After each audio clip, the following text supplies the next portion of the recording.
Hello, मेरा नाम है चंद्रहास। स्टडी स्मार्ट में आपका स्वागत है। दोस्तों, आज के इस वीडियो में हम देखेंगे रीजनिंग का 3 रो लीनियर स्टैंडिंग पज़ल।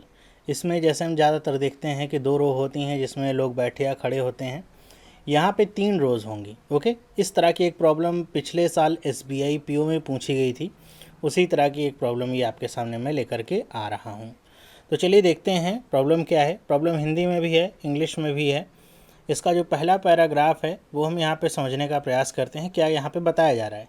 तो जो बेसिक इन्फो है वो यही है कि 9 पर्सन्स हैं PQRSTUVWNX जो कि खड़े होते हैं 3 पैरेलल रोज़ में, 3 समांतर जो रेखाएं हैं उसमें खड़े होते हैं फेसिंग नॉर्थ, और सबका चेहरा किस तरफ है? नॉर्थ की तरफ है। Okay, in such way that there is an equal distance between adjacent persons, कि सबके बीच बराबर दूरी है।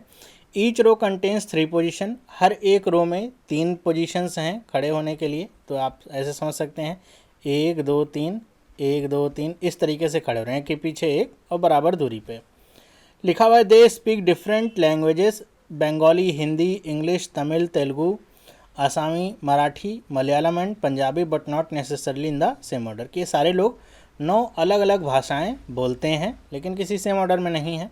लिखा हुआ है English is not the main language of any part of the India, की भारत के किसी भी भाग की जो मुख्य भाषा है वो इंग्लिश नहीं है। यहाँ पे बोली जाने वाली एक भाषा इंग्लिश है लेकिन भारत की किसी भी भाग की मुख्य भाषा नहीं है। फिर लिखा है do not consider middle column in diagonal placing. अच्छा, यहाँ पे अगर डायगनल की बात होगी, जैसे आपसे कहा जाए कोई किसी के डायगनल खड़ा हुआ है, तो आप कभी भी मिडिल कॉलम को कंसीडर नहीं करेंगे डायगनली। ओके, मान लीजिए इसमें कह दिया जाए कि P जो है Q के डायगनल बैठा हुआ है, खड़ा हुआ है, कि रो 1 में है, 2 में है, कैसे भी। तो मान लीजिए P अगर यहाँ पे है तो Q यहाँ पे नहीं हो सकता। मिडिल जो कॉलम है इसको कंसीडर नहीं करना है, मतलब या तो एक्सट्रीम लेफ्ट या एक्सट्रीम राइट। ओके, इसको ये आपको कंसीडर करना है। तो Q या तो यहाँ पे हो सकता है या तो Q यहाँ पे हो सकता है। ये दोनों डायगनल पोजीशन P से बन रही हैं। ओके, तो इस तरीके से आपको जो बेसिक इन्फॉर्मेशन है वो यहाँ पे दी गई है। नीचे अब सारी कंडीशंस हैं। इस क्वेश्चन को हिंदी में भी आप देख सकते हैं, आप इसका स्क्रीनशॉट ले सकते हैं अगर आपको समझने में दिक्कत हो रही हो। वैसे तो मैं हिंदी में भी इंग्लिश वाले को समझाता रहता हूँ तो इतनी प्रॉब्लम होनी नहीं चाहिए। फिर भी अगर एकदम आपको हिंदी ही चाहिए तो ये आप इसका स्क्रीनशॉट ले करके रख सकते हैं अपने समझने के लिए। कहीं भी अगर ना समझ में आए तो इसको आप रेफ़र कर सकते हैं। अब हम आगे चलते हैं, देखते हैं प्रॉब्लम को कैसे सॉल्व करेंगे। तो यहाँ पे जो पहला पैराग्राफ, जो यहाँ पे कंडीशन का पैराग्राफ, उसको 2 पैराग्राफ में मैंने तोड़ा है। यहाँ पे जो पैराग्राफ यहाँ पे गिवन है, अब इसके अकॉर्डिंग या क्वेश्चन के अकॉर्डिंग हमको ये पता है ये 3 पोजीशन इस तरीके से हैं स्टैंडिंग। ओके, ये ऊपर 3 पोजीशन है, उसके नीचे 3 पोजीशन, उसके नीचे 3 पोजीशन। अब यहाँ से अगर हम प्रॉब्लम को समझें, क्या कह रहा है कि VX and R are standing in different rows, कि VX और R ये तीनों अलग अलग रोज़ में हैं, मतलब ये तीनों एक रो में या फिर 2 एक रो में नहीं हो सकता। तो एक कंडीशन नंबर 1 होती है आपकी, जो कि क्या कहते हैं VX एंड R, ये सारी क्या हैं? डिफरेंट रोज़ में हैं। ओके, सब के सब अलग अलग पंक्तियों में हैं। अब आगे पढ़ते हैं, आगे क्या लिखा हुआ है? The one who speaks Telugu stands in front of the Hindi speaker, मतलब कि जो तेलुगु बोलता है वो हिंदी बोलने वाले के ठीक आगे है। स्टैंड इन फ्रंट का मतलब क्या होगा? उसके आगे होगा। मान लीजिए हिंदी बोलने वाला अगर यहाँ पे होगा, तेलुगु वाला यहाँ पे होगा, या फिर हिंदी वाला यहाँ, तेलुगु वाला यहाँ। मतलब ये 2 एक साथ यहाँ पे आ जाएंगे, ये आपको समझ में आता है। तेलुगु वाला और ये क्या हो गया? हिंदी वाला, ये क्या हो जाएंगे? इन फ्रंट है तेलुगु वाला तो ये इसके आगे आएगा। ओके, आगे लिखा हुआ है the one who speaks Malayalam is in row 2 and is standing diagonally to W who is standing in row 1। अब यहाँ पे क्या कह रहा है कि जो मलयालम बोलता है वो रो 2 में है और वो डायगनली बैठा है W के, जो कि रो 1 में है।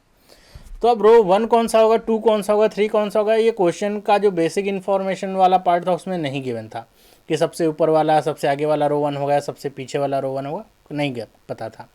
तो हम यहाँ पे अपने से इसको समझ सकते हैं। हम नीचे वाले को ले लेते हैं कि ये रो 1 है, ये रो 2 है और ये रो 3 है। ओके, इस तरीके से कुछ आप इसको ले सकते हैं। तो अगर आप ऐसा लेते हैं तो रो 2 कौन सी होगी? ये वाली होगी। ओके, रो 2 में मलयालम वाला है जो कि W के डायगनली बैठा है। मतलब इसका क्या हुआ कि मलयालम बोलने वाला व्यक्ति और जो W है वो दोनों ही एक्सट्रीम लेफ्ट या राइट पे बैठे होंगे। ओके, मलयालम बोलने वाला यहाँ बैठ सकता है या फिर यहाँ बैठ सकता है। इसी तरह W जो होगा रो 1 में है तो या तो यहाँ पे बैठेगा या तो यहाँ पे बैठेगा, बीच में दोनों ही नहीं आएंगे। तो इसको लेकर के आपके सामने 2 पॉसिबिलिटीज़ बनती हैं, या तो मलयालम वाला यहाँ पे हो सकता है या तो मलयालम वाला यहाँ पे हो सकता है। तो आप चाहें तो एक डायग्राम इस तरह का और बना सकते हैं अपने समझने के लिए। एक यहाँ पे और डायग्राम बना लेते हैं इसी तरह का। अब हम क्या करते हैं, मान लेते हैं हम यहाँ पे मलयालम वाले को बिठा देते हैं। ओके, यहाँ पे मलयालम वाला हो गया, इसमें हम यहाँ पे मलयालम वाले को बिठा देते हैं। कंडीशन यहाँ पे इस तरीके से ऐसे हमको करना पड़ रहा है। तो अगर यहाँ पे मलयालम वाला होगा तो इसमें W यहाँ पे होगा और यहाँ पे W यहाँ पे होगा। Okay, 1 2 and 3। अब आगे क्या लिखा हुआ है, T who speaks Assamese is standing diagonally to V. कह रहे हैं कि जो टी है, जो कि क्या बोलता है, असमी भाषा बोलता है, वो वी के डायगनल में बैठा हुआ है। ओके, तो टी के बारे में हमको क्या पता है कि ये असमीज बोलता है, और ये किसके बगल में बैठा हुआ है, ये बगल में नहीं, डायगनली बैठा हुआ। तो हम इस तरीके से कुछ दिखाएंगे, डायगनली के लिए ये हो जाएगा वी। अब इसको आप समझिएगा, ज़रूरी नहीं है कि टी वाला ऊपर हो और वी वाला नीचे हो, इसका अपोजिट भी हो सकता है, वी ऊपर हो सकता है, टी उसके नीचे हो सकता है। ये केवल हमने सिंबॉलिक ऐसा दिखाया हुआ है कि ये दोनों डायगनल में बैठेंगे, ऊपर नीचे कहीं भी हो सकता है।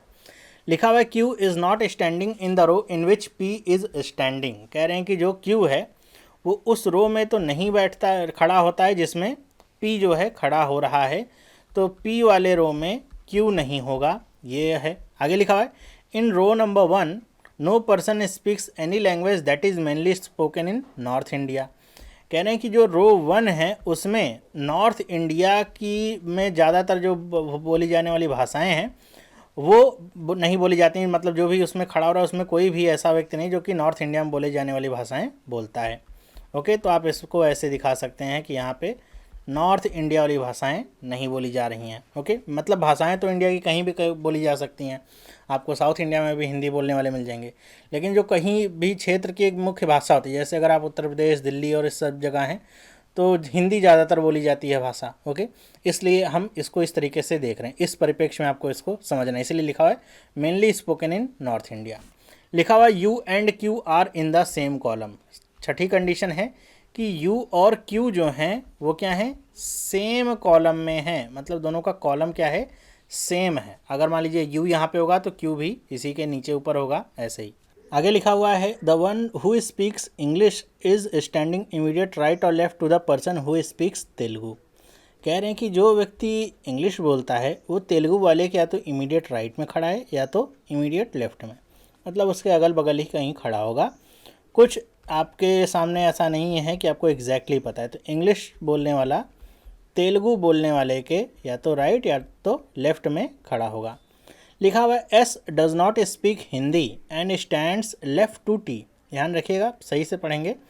कह रहा है कि जो एस है वो जो है हिंदी नहीं बोलता है। ओके, आठवीं कंडीशन है ये, एस वाला जो है हिंदी नहीं बोलता है। और क्या लिखा हुआ है, वो टी के लेफ्ट में है। टी के लेफ्ट में होने का मतलब क्या हो गया कि उसके इमीडिएट लेफ्ट में हो सकता है या तो एक स्थान छोड़ करके। तो इसको इस तरीके से आप दिखाएंगे कि ये एस जो है वो टी के लेफ्ट में है, इमीडिएट लेफ्ट भी हो सकता है या तो एक स्थान छोड़ के हो सकता है। ओके, जरूरी नहीं कि इमीडिएट लेफ्ट ही हो। लिखा हुआ है neither X nor R speaks Bengali और मराठी। कह रहे हैं कि ना तो एक्स ना ही आर बंगाली या फिर मराठी बोलते हैं। तो एक्स और आर दोनों के लिए क्या है कि ये ना तो बंगाली बोलेंगे ना तो मराठी बोलेंगे, दोनों के सामने, मतलब दोनों के लिए कंडीशन है। लिखा हुआ the one who speaks Bengali and R in the same column. लेकिन यहाँ पे क्या कह रहा है कि जो बंगाली बोलता है और जो आर है वो क्या है, सेम कॉलम में है, उनका कॉलम एक हो सकता है। वो आर जो है बंगाली नहीं बोलेगा, मतलब समझिए कि आर अगर यहाँ बीच में है तो इसी कॉलम में नीचे बंगाली वाला आ सकता है। फिर आगे लिखा हुआ है the one who speaks Punjabi and the one who speaks Bengali are not diagonally standing. Okay, मतलब कि पंजाबी और बंगाली बोलने वाले एक दूसरे के डायगनल में नहीं बैठे हुए हैं। ओके, इस तरीके से आप दिखा दीजिए। The one who speaks Marathi is not standing to the right of Q. कह रहे हैं कि जो बोलता है यहाँ पे मराठी वो क्यू के राइट में नहीं है। तो क्यू अगर ऐसे है तो इसका राइट तो यही होगा, तो इसमें जो है मराठी बोलने वाला जो व्यक्ति होगा वो नहीं होगा। U and Q speaks languages that are mainly spoken in south India. U और क्यू वो लैंग्वेजेस बोलते हैं जो कि साउथ इंडिया में बोली जाती है। अब आपको यहाँ से एक लाइन जो शुरुआत में लिखी हुई थी वो आपको समझ में आ रही होगी, अगर वो समझ में आ रही है तब तो आपके लिए क्वेश्चन थोड़ा सा आसान हो जाएगा। जो कि शुरुआत में क्या कहा गया था कि इंग्लिश किसी भी इंडिया के पार्ट की मेन भाषा नहीं है, मेन लैंग्वेज नहीं है। तो आप ऐसे समझिए कि यू और क्यू अगर साउथ इंडिया में है तो आप ऐसे भी सोच सकते हैं कि इंग्लिश भी तो वहाँ बोली जाती है, बहुत सारे लोग बोलते हैं, लेकिन वो वहाँ की मेन भाषा नहीं। तो इंग्लिश को आपको इस तरह से ट्रीट नहीं करना, ना तो नॉर्थ इंडिया की मेन भाषा है, ना तो साउथ इंडिया की, ना तो ईस्ट, ना तो वेस्ट। ओके ओके, अब ये सारी कंडीशन हो जाती हैं, लेकिन अभी तक हमको कुछ मिला नहीं, केवल एक पोजीशन ही मिली है, वो भी पॉसिबिलिटी के साथ। अब आगे हम कहाँ से बढ़ेंगे? तो आगे बढ़ने के लिए इसमें आपके सामने कई सारी कंडीशंस आपको दिख रही होंगी, आपको कुछ कंबाइन करना पड़ सकता है। जैसे अगर आप देखिए कंडीशन नंबर 2 लीजिए, हिंदी के सामने वाला तेलुगु है और तेलुगु के दाएं बाएं तरफ जो है इंग्लिश वाला बैठा हुआ है। अब आपके सामने यहाँ पे क्या होगा, बहुत सारी पॉसिबिलिटीज़ क्रिएट होंगी। मैं आपको पहले ही बता रहा हूँ, यहाँ पे आप पॉसिबिलिटी के चक्कर में अगर पढ़ें सोचिए कि बहुत सारी पॉसिबिलिटी क्रिएट होगी इसलिए क्वेश्चन टफ है, तो ऐसा नहीं है। आप अगर थोड़ा सा दिमाग लगाएंगे तो आपको देखेंगे कि सारी पॉसिबिलिटीज़ आप शुरुआत में ही कैंसिल कर सकते हैं अगर आप थोड़ा सा ब्रेन अप्लाई करें तो। अब आप हिंदी को कहाँ बिठा सकते हैं? अब आपके सामने एक कंडीशन यहाँ पे जो ये थी, कहाँ गई, रो 1 वाली, कि रो 1 में कोई भी नॉर्थ इंडियन भाषा बोलने वाला नहीं है। मतलब रो 1 में ना तो पंजाबी वाला आएगा, ना तो हिंदी वाला व्यक्ति आएगा, यहाँ पे कोई भी ऐसा नहीं आएगा। तो यहाँ पे कौन आ सकता है? यहाँ पे बाकी मराठी हो सकते हैं, बंगाली हो सकते हैं, तेलुगु तमिल हो सकते हैं, असमीज़ हो सकते हैं, सब आ सकते हैं। तो हिंदी और तेलुगु की अगर हम बात करें तो ये कहाँ पे हो सकता है? पहले वाले रो में तो आएगा ही नहीं हिंदी। तो ऐसा हो सकता है कि हिंदी जो है तीसरे रो में है, नहीं, क्योंकि हिंदी के आगे तेलुगु वाला है, तो हिंदी वाला तीसरे रो में भी नहीं आएगा। तो हिंदी के लिए केवल एक रो बचती है, कौन सी है? दूसरी वाली। उसमें भी 2 ही पोजीशंस हैं, या तो हिंदी यहाँ पे आ जाए या तो हिंदी यहाँ पे आ जाए। हिंदी अगर यहाँ पे आएगा, तेलुगु वाला यहाँ पे आएगा, इंग्लिश के लिए 2 यहाँ पे स्थान खाली होंगे। हिंदी वाला अगर यहाँ पे आएगा, तेलुगु वाला यहाँ पे आएगा, फिर इंग्लिश के लिए एक स्थान यहाँ पे खाली होगा। तो जहाँ से पॉसिबिलिटी अभी आपको कम दिख रही है वहाँ से अगर हम शुरुआत करें, और इसका मैं कलर थोड़ा सा चेंज कर दूँ ताकि समझ में आए कि हम पॉसिबिलिटी वाले क्वेश्चन को सॉल्व कर रहे हैं। तो अगर मैं इसको कर दूँ हिंदी, तो यहाँ पे क्या आ जाएगा? यहाँ पे आ जाएगा तेलुगु और यहाँ पे आ जाएगा इंग्लिश। ओके, ये 3 स्थान आपके क्लियर हो जाते हैं। अब यहाँ पे ये तो हो गया, 3 यहाँ पे हो गया। अब आगे कहाँ से बढ़ सकते हैं और क्या क्या दिया हुआ देखिए, यू और क्यू सेम कॉलम में आएंगे, ठीक है। इंग्लिश और ये वाला तो हो गया 7वां वाला, यू और Q south India, Punjabi, Bengali. एक ये है कंडीशन नंबर 3 कि टी जो है असमीज़ बोलता है और वो डायगनली बैठा है वी के। तो टी जो है असमीज़ बोलता है और डायगनली बैठा है किसके? वी के। तो टी कहाँ कहाँ पे हो सकता है? अब आपके सामने ये कंडीशन है, तो टी कहाँ कहाँ पे हो सकता है? तो ऐसा हो सकता है कि टी देखिए बीच में तो कहीं नहीं आएगा क्योंकि वो डायगनली बैठा हुआ है वी के, ऐसा बताया गया है, तो बीच में कहीं नहीं आएगा। तो टी या तो यहाँ पे हो सकता है ऊपर, या तो टी यहाँ पे हो सकता है नीचे। ओके, यहाँ पे 3 जगहों पे टी नहीं आएगा। क्यों नहीं आएगा? क्योंकि टी के साथ जो यहाँ पे भाषा है वो अटैच है, वो क्या है? असमीज़ है। ओके, तो यहाँ पे टी नहीं आ सकता, यहाँ पे नहीं आ सकता, और यहाँ पे तो डब्ल्यू है तो टी आएगा नहीं। तो टी के सामने 3 कंडीशन आपके लिए हैं। ओके, ये आपको देख करके चलना है। अब अगर टी यहाँ पे आएगा तो वी कहाँ पे आ सकता है? नीचे आ सकता है, हिंदी वाले कॉलम में। टी अगर यहाँ पे होगा तो वी कहाँ पे आ सकता है? यहाँ पे आ सकता है। ओके, या तो ऊपर भी हो सकता है आपके अनुसार, क्योंकि यहाँ पे डायगोनल के लिए कुछ बताया तो गया नहीं कि उसके एक रो के नीचे होगा या फिर एक से अधिक रो के ऊपर नीचे होगा। तो डायगोनल के लिए ऐसी कंडीशन क्लियर नहीं है। तो हम यहाँ पे अगर टी को रखें इस कंडीशन में कि अगर टी यहाँ पे होगा तो जो असमीज़ वाला होगा यहाँ पे होगा। तो अगर इससे आप आगे बढ़ेंगे तो आपको खुद ही समझ जाना होगा यहीं से आगे कि इसके आगे हम बढ़ नहीं सकते हैं, टी को हम कहीं भी रख नहीं सकते हैं। क्यों? क्योंकि कंडीशन नंबर जो 9 है वो कहती है कि टी के लेफ्ट में एस आ रहा है। तो अगर टी आप यहाँ पे रखें चाहे यहाँ पे रखें, कहीं भी रखें, इसके बगल में एस तो आप बिठा नहीं सकते। तो वही मैं कह रहा हूँ, पॉसिबिलिटीज़ बहुत सारी हैं, लेकिन आपको देख करके ही समझ जाना होगा कि यहाँ पे ऐसा हो ही नहीं सकता। तो टी कहाँ पे आ सकता है? ना तो यहाँ पे आ सकता है, ना तो यहाँ पे आ सकता है। इसका मतलब क्या हुआ? इसका मतलब ये हुआ कि जो हमने शुरुआत में ही हिंदी, तेलुगु, इंग्लिश वाली पॉसिबिलिटी ली थी वही क्या है? गलत है। ओके, मतलब ये गलत हो गई, यहीं से हमको पता चल गया। कोई बात नहीं, ऐसा हो सकता है कि ये हिंदी वाला जो हो वो यहाँ पे हो, तब यहाँ पे क्या होगा? तब यहाँ पे ऐसा हो सकता है कि तेलुगु वाला यहाँ पे हो। ऐसी कंडीशन में इंग्लिश वाला जो पर्सन हो सकता है इधर हो सकता है, या तो लेफ़्ट में या तो राइट में। हमने पहले लेफ़्ट में ले लिया है। अब अगर देखिए टी तो हमको पता है यहाँ पे हो नहीं सकता। अब टी के लिए एक ही पोजीशन है, वो क्या है? टी यहाँ पे हो, और ये क्या बोलता है? असमीज़ बोलता है, तो ये यहाँ पे हो जाएगा। ओके, अगर ऐसा होता है तो वी कहाँ पे हो सकता है? वी या तो ऊपर हो सकता है, वी या तो नीचे हो सकता है। 2 पॉसिबिलिटीज़ हैं यहाँ पे। तो यहाँ पे अगर हम वी को ले लें, इस कंडीशन पे अगर हम वी को लेते हैं, यहाँ पे हमने मान लीजिए वी को लिया, तो ये हमको पता है वी, एक्स और आर ये तीनों अलग अलग रोज़ में हैं। वी और एक्स और आर ये अगर तीनों अलग अलग रोज़ में हैं, वी अगर यहाँ पे आ गया तो एक्स और आर यहाँ पे कहीं आएगा, ओके। और टी अगर हमने यहाँ पे लिया है तो एस हम कहाँ पे ले सकते हैं, या तो यहाँ पे या तो यहाँ पे। लेकिन हमको पता है कि एस जो है वो हिंदी नहीं बोलता है, तो इसका मतलब एस कहाँ पे आएगा, एस यहाँ पे आएगा। अगर एस यहाँ पे आ गया तो जो हिंदी वाला ये कॉलम है, इसको मैं थोड़ा सही से लिख दूँ, ये जो हिंदी वाला कॉलम है, ओके, इसमें या तो एक्स आएगा या तो आर आएगा, ओके, दोनों में से कोई ना कोई एक आएगा, ओके। और आपको एक कंडीशन पता है, कंडीशन नंबर 6 कि यू और क्यू सेम कॉलम में है, तो यू और क्यू कहाँ पे हो सकते हैं। अब आप खुद से सोचिए, उनके लिए केवल एक ही यहाँ पे जगह बचती है, वो क्या है, एक्स और आर अगर यहाँ पे आएगा ही आएगा, क्योंकि हर एक रो में कम से कम वी एक्स और आर में से कोई ना कोई आना है। तो वी आ गया है, एक्स और आर इनमें से कोई होगा, और एक्स और आर नीचे में से दो में कहीं होगा। तो यू और क्यू कहाँ पे आ सकते हैं, तो एक ही कंडीशन है कि यू और क्यू यहाँ पे या तो आएंगे या तो यहाँ पे आएंगे, यही दो पॉसिबिलिटीज़ इनके सामने हैं। अगर ऐसा होता है तो एक्स और आर यहाँ पे कहीं ना कहीं आएंगे, ओके, इस पोजीशन पे, क्योंकि तीन तो भरे हुए हैं, और पी बचेगा वो यहाँ पे आएगा। तो पी आने की वजह से हमको पता है क्यू यहाँ पे नहीं होगा, क्यू नीचे होगा, और इस वजह से आपको क्या पता चलेगा, एक्स और आर की पॉसिबिलिटीज़ तो पता नहीं चलेंगी, लेकिन आपको ये समझ में आ जाएगा कि अगर ये क्या है, तेलुगु है, यू और क्यू क्या बोलते हैं, एक ही, मतलब नॉर्थ इंडिया में बोली जाने वाली भाषा नहीं, मतलब साउथ इंडिया में बोली जाने वाली भाषा ही बोलते हैं। तो यू अगर यहाँ पे और क्यू यहाँ पे है, तो साउथ इंडिया में मलयालम बोली जाती है, तेलुगु बोली जाती है, और एक इसमें कौन सी है, तमिल। तो यहाँ पे कौन सी भाषा आ जाएगी, तमिल आ जाएगी, ओके। तो तमिल आने के बाद यहाँ पे कितनी भाषाएं बसती हैं, अगर आप देखिए तो आपके सामने मराठी है, बंगाली है, और एक भाषा है पंजाबी, ओके। तो ये तीन भाषाएं हैं जो कि बसती हैं।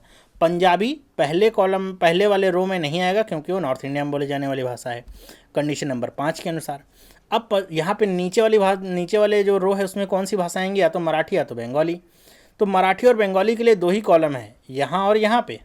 अब आपको अगर कंडीशन नंबर कौन सी है, कंडीशन नंबर 10 याद है कि एक्स और आर ना तो बंगाली बोलते हैं ना तो मराठी, ये आपको पता है। तो इससे आपको ये समझ में आ जाएगा कि एक्स और आर, आप चाहे यहाँ पे बंगाली को रखिए चाहे मराठी को रखिए, कोई ना कोई एक भाषा तो इस कॉलम में आएगी बंगाली और मराठी को लेकर के। तो अगर आप इस तरीके से देखें तो आपको समझ में आ जाएगा कि यहाँ पे एक्स और आर की पोजीशन तो बदली जा नहीं सकती, और बंगाली मराठी को बदला नहीं जा सकता। मतलब ये जो पॉसिबिलिटी है ये क्या हो गई, गलत हो गई, ये आगे इसमें हम परस्यू नहीं कर सकते हैं, तो इसको आप हटा दीजिए। लेकिन ये गलती हुई कहाँ से, तो ये गलती इस वजह से हुई है क्योंकि यहाँ पे हमने वी को रखा है, ओके, वी को रखा टी के लिए, तो इसको हम यहाँ से हटा देते हैं, वी को हटा देते हैं यहाँ से। यहाँ पे हम वी को रख सकते हैं, टी अगर यहाँ पे हो तो वी यहाँ भी हो सकता है, ओके, पी को भी यहाँ से हटा देते हैं। अभी इंग्लिश को हम यहीं पर रखने देते हैं।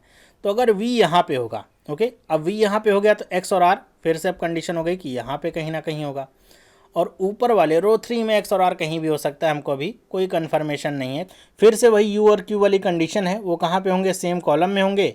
तो हम यहाँ पे यू को रख देते हैं, ओके, यू और क्यू को, और यहाँ पे यू और क्यू को, और यहाँ पे ये जो तमिल भाषा बोलता है वो तो हो गई, क्योंकि दो ही भाषा बचती हैं, एक ही भाषा बचती है जो कि साउथ इंडिया की, वो है तमिल, ओके। अब आप देखिए यहाँ पे 3 पोजीशन सारी नीचे खाली हो गई, पी कहीं ना कहीं ऊपर ही होगा, या तो यहाँ पे या तो यहाँ पे। इसका मतलब क्यू यहाँ पे नहीं होगा, इसका मतलब यू यहाँ पे नहीं होगा, अगर ऐसा होता है तो। अब आगे बढ़ें। अब यहाँ पे हमको क्या पता चलता है कि यहाँ पे आर नहीं हो सकता। आर क्यों नहीं हो सकता, कंडीशन नंबर कौन सी है, 12वीं, जो कि कहती है आर और बंगाली वाले सेम कॉलम में है। तो आर अगर यहाँ पे आप रखेंगे तो बंगाली वाला यहाँ पे आ ही नहीं रहा, तो आर यहाँ पे नहीं होगा। तो आपके सामने ऊपर 2 पोजीशन बचती हैं पी और आर को लेकर के, या तो पी और आर यहाँ पे होगा या तो पी और आर यहाँ पे होगा। 2 पॉसिबिलिटीज़ हैं आपके सामने। अब यहाँ पे देखिए आपके सामने जो कंडीशंस लिखी हुई हैं 13 और 14, इनको आप ध्यान से पढ़िए, जो कि क्या कहती हैं, जो कि कहती हैं कि आर के जो डायगोनल में वो बंगाली नहीं होगा, ओके। अब यहाँ पे अगर देखिए 3 भाषाएं हैं, पंजाबी, बंगाली और मराठी। पंजाबी नीचे आएगा नहीं, बंगाली और मराठी यहाँ पे कहीं ना कहीं होंगे वी और डब्ल्यू की जगह पे। तो अगर आप एक पॉसिबिलिटी लेकर के चलिए, मान लीजिए हम आर को यहाँ पे रख दें और पी को यहाँ पे रख दें, अगर ऐसा होगा तो यहाँ पे हमको ये पता है कि यहाँ पे पंजाबी ही आएगी, क्योंकि और कहीं पंजाबी आएगा नहीं। तो पंजाबी अगर यहाँ पे है तो इसका मतलब इसके डायगोनल में बंगाली नहीं आएगा, तो हम कर देते हैं मराठी को। अगर हम मराठी को इसको रखते हैं, यहाँ पे मराठी रख दें, तो क्या होगा कि क्यू के राइट हैंड साइड में देखिए मराठी नहीं आ सकती। इसका मतलब क्या हो गया, अब आप यहाँ पे अगर बंगाली रखेंगे तब वो पंजाबी, जो पंजाबी भाषा बोलने वाला उसके डायगोनल में नहीं आएगा, और अगर मराठी रखेंगे तो वो क्यू के बगल में नहीं आएगा। इसका मतलब क्या हुआ, पंजाबी और यहाँ पे मराठी और बंगाली आप कहीं भी रखें, आपके सामने एक ना एक एक्सेप्शन यहाँ पे पैदा हो ही जाएगा। आप पी और आर की पोजीशन डिसाइड कर भी लें तब भी वो एक्सेप्शन पैदा रहेगा ही रहेगा। तो इसका मतलब क्या हुआ, ये वाला जो पॉसिबिलिटी वाला डायग्राम है वो भी सही नहीं है। अब इसको भी हम हटा देते हैं, मतलब यहाँ पे क्या नहीं होगा, यहाँ पे जो जो चीज़ें हैं हमने यहाँ पे ली हैं, जैसे यू को हटा देता हूँ, इंग्लिश को हमने यहाँ पे लेफ़्ट में राइट में रखा था, इस बार हम अगर राइट में रख के देखते हैं क्या हमको मिलता है। ओके, यहाँ से ये सारी चीज़ें हटा देते हैं, ये टी तो रहने देते हैं, इसकी जगह यही है, और एस भी यहाँ पे है क्योंकि बीच में हिंदी है। तो अगर हम इंग्लिश वाले को यहाँ पे रखें तब क्या होगा, उससे कुछ चेंज आएगा क्या? फिर से अगर हम वी को ऊपर ले जाएंगे तो हमने अभी देखा था, वी को ऊपर ले जाने के बाद फिर से ये रोड ब्लॉक वहाँ पे हमको मिलता हुआ दिखा था, उसकी वजह से तो हम वी को ऊपर नहीं रखेंगे, वी को हम नीचे रखेंगे। आप चाहें तो एक बार फिर से रख कर ऊपर देख सकते हैं, वो आगे बनेगा नहीं। ओके, तो वी को अगर हम नीचे रखते हैं अब क्या होगा, उससे कुछ हमको सफलता हाथ मिलेगी। यू और क्यू के लिए आपके सामने वही है, यू और क्यू हिंदी की जगह तो आ नहीं सकते हैं क्योंकि साउथ इंडिया मेनली बोले जाने वाले भाषा की जगह पे आएंगे। तो इसका मतलब क्या हो गया कि अगर यहाँ पे वी आ गया तो यहाँ पे एक्स और आर में से कोई ना कोई आएगा, और हमको पता है कि आर नहीं आएगा क्योंकि अब यहाँ पे ऊपर यू को ही आना है और नीचे आना है क्यू को, और क्यू बोलेगा तमिल भाषा, तो आर नहीं आ सकता क्योंकि बंगाली वाले के साथ सेम कॉलम में है। यू या और क्यू यहीं पे आएंगे। ओके, ये आपको समझ में आ ही रहा होगा। फिर यहाँ पे भाषाएं कौन सी बसती हैं, 3, मराठी, बंगाली और पंजाबी। तो पंजाबी कहाँ पे आएगी, यहाँ पे आएगी क्योंकि वो पहले नंबर के रो में आ नहीं सकती। मराठी और बंगाली बस्ती है। तो अब यहाँ पे एक्स अगर आ गया है तो पी और आर के लिए भी 2 पोजीशंस हैं, कहाँ कहाँ पे हो सकते हैं उसको लेकर के। तो कोई बात नहीं, हमको पता है कि अगर ये पंजाबी है तो इसके डायगोनल में बंगाली नहीं होगी, तो हम बंगाली को अगर यहाँ पे कर दें, बंगाली को अगर हम यहाँ पे करते हैं इस जगह पे, तो वो क्या होगा कि ये क्यू के राइट में है, इस तरह से कोई एक्सेप्शन नहीं पैदा होता, और मराठी जब इसके लेफ्ट में हो जाएगा क्यू के, तब एक्सेप्शन ख़त्म हो जाएगा 14वां वाला जो था कि क्यू के राइट में मराठी नहीं हो सकती। ये ठीक हो गया। अब यहाँ से पी और आर के लिए 2 पोजीशन बचती हैं, तो आर कहाँ पे आ जाएगा, यहाँ पे आ जाएगा क्योंकि बंगाली के साथ सेम कॉलम में होना चाहिए, और पी आ जाएगा यहाँ पे। तो ये हमारा जो सही जो बना हुआ है अरेंजमेंट ये बन के आता है। ओके, अब अगर यहाँ पे देखिए सारे जो पर्सन्स हैं वो आ गए हैं और सारी लैंग्वेजेस यहाँ पे फिल हो गई हैं। तो हमने देखा कि केवल एक पॉसिबिलिटी के मतलब यहाँ पे एक पॉसिबिलिटी के डायग्राम में हमने देखा कितने सारे यहाँ पे और पॉसिबिलिटीज़ मिली थी। अभी तो हमने इसको देखा। ओके, ऐसा हो गया। क्या हम इसको लेकर के भी देख सकते हैं, सॉल्व हो सकता है क्या, देखते हैं। अब यहाँ पे अगर हम आगे बढ़ें, आगे देखते हैं कि अगर हम हिंदी वही शुरू करते हैं, हिंदी तेलुगु वाला, कि अगर हम हिंदी को यहाँ पे रखें, ओके, इस पोजीशन पे, तो तेलुगु यहाँ पे आएगा, और अगर तेलुगु यहाँ पे आएगा तो इंग्लिश वाला यहीं पे आएगा और कहीं पे जाने की जगह नहीं है। ओके, ये अगर ऐसा हो जाता है तो टी कहाँ पे रखेंगे हम, अभी यहाँ पे टी को रख सकते हैं क्योंकि ऊपर भी जगह खाली है और नीचे भी जगह खाली है, 2 जगहें हो सकती हैं जहाँ पे टी आ सकता है। तो हम अगर ऊपर रख के देखें टी को, टी यहाँ पे हो और जो असमीज़ भाषा बोलेगा वो यहाँ पे होगा। अब वी वाला कहाँ पे हो सकता है, वी वाला या तो यहाँ पे हो सकता है, नीचे तो जा नहीं सकता, तो वी कहाँ पे जाएगा, वी आ जाएगा यहाँ पे, और टी अगर हमने यहाँ पे रखा है तो एस आ जाएगा यहाँ पे। ओके, अब ऐसा हो गया। अब यहाँ पे अगर हम आगे बढ़ें तो हमको ये पता है यू और क्यू एक ही कॉलम में है और दोनों साउथ इंडिया में बोले जाने वाले भाषाएं बोलते हैं। तो साउथ इंडिया में एक भाषा बोली जाती है तेलुगु मेनली, फिर एक मलयालम है और एक है तमिल। तो तेलुगु अगर यहाँ पे है तो यहाँ पे और तो कोई कॉलम खाली नहीं, और यहाँ पे एस आ गया है तो कोई बात नहीं।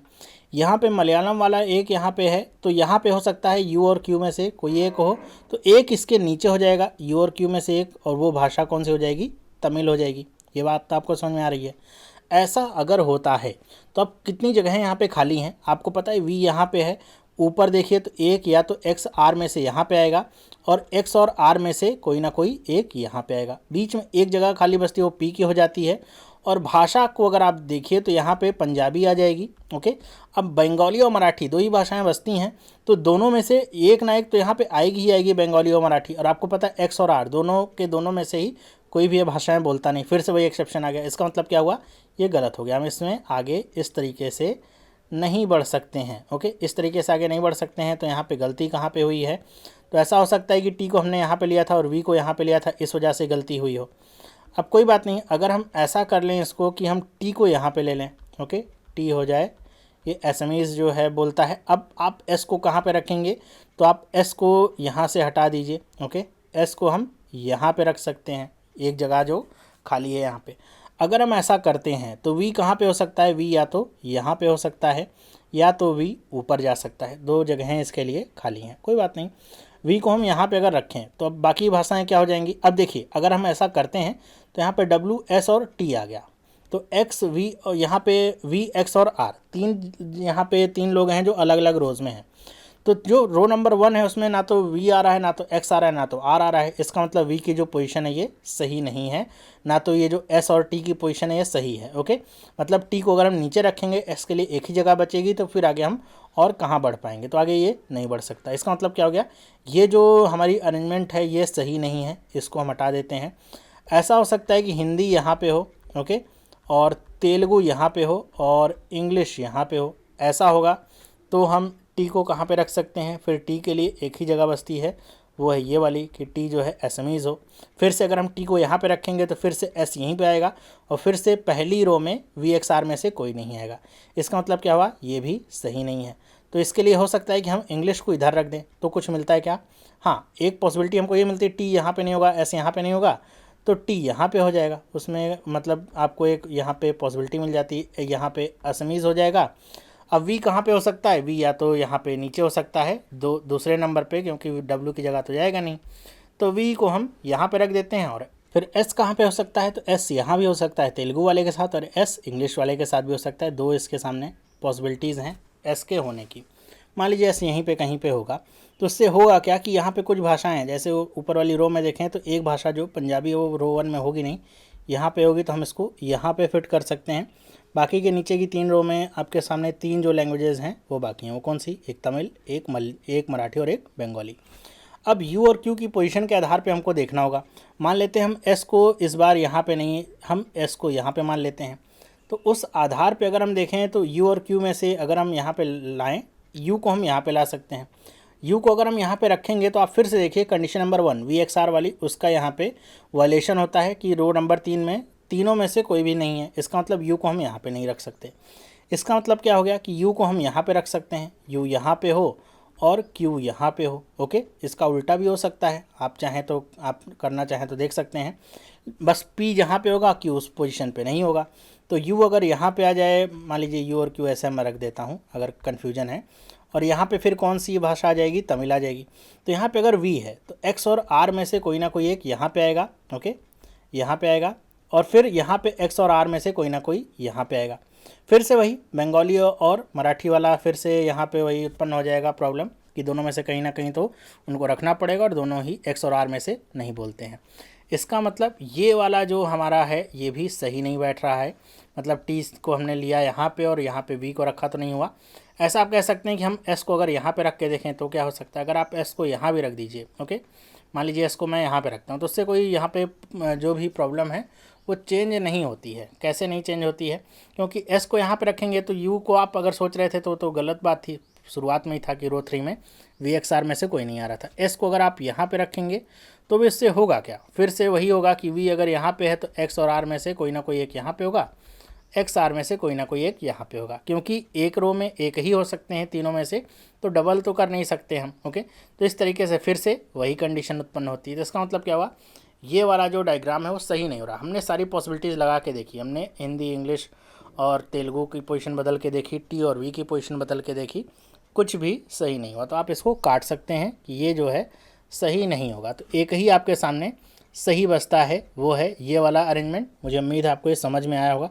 थोड़ा सा आप कह सकते हैं लेंदी या फिर कंफ्यूजिंग हो सकता था, लेकिन अगर आप SBI PO की तैयारी करें तो इस तरह की पजल्स आप सॉल्व करेंगे तो आपका कॉन्फिडेंस काफ़ी ज़्यादा बढ़ेगा। जहाँ पे बहुत सारी पॉसिबिलिटीज़ हों, लेकिन अगर आप थोड़ा सा दिमाग लगाएं तो सारी पॉसिबिलिटीज़ को आप आसानी से ख़त्म कर सकते हैं। ओके, तो मुझे उम्मीद है आपको ये वीडियो पसंद आया होगा। अगर आप चाहते हैं इस तरह की और वीडियोज़ मैं आपके सामने लेकर के आऊँ तो आप चैनल को सब्सक्राइब करके बेल आइकन को प्रेस करिए।